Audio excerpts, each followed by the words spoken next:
اهلا وسهلا بيكم في فيديو جديد مع منجز. النهارده انا محضر لكم مفاجأة من كوليكشن شهر نوفمبر، ولاعة بس مش زي ما احنا متعودين، شكل مختلف تماما. استعد معانا المفاجأة 3 2 1.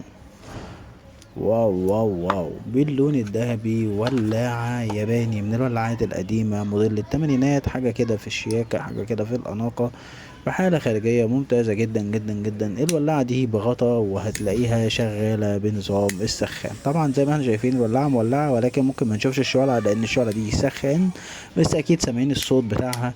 الغطا بتاعها مميز جدا، فتحته حاجة كده مميزة وجميلة. الولاعة بتتملي من تحت، هنا مكان الملو بتاعها زي ما احنا متعودين، هو ده المكان بتاع الملو بتاعها، وده مكان برضو زيادة الشعلة وتقليلها، هو نفس المكان. اما الولاعة بتتملي غاز بس، مبتحتاجش اي حجر، وطبعا الصناعة بتاعتها ياباني، حاجة ممتازة جدا جدا جدا. واللي عايز الولاعة دي مفيش منها غير قطعة واحدة، يعني لو اتباعت محدش يستغني عنها مرة تانية يا جماعة، هي قطعة واحدة واحدة وحيدة متوفرة.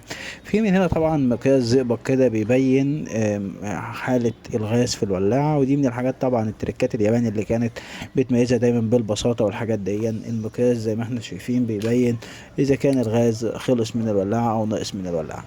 حاجة كده ممتازة وجميلة للناس اللي بتحب الكلاسيكيات القديمة. طبعا لو عجبتك مقتنياتنا يا ريت ما تنساش تشترك في القناة، اعمل لايك لو عجبك الفيديو. لو مستني اي مقتنيات جديدة فعل زرار الجرس، وهتوصلك فيديوهاتنا الجديدة اول باول. سلام.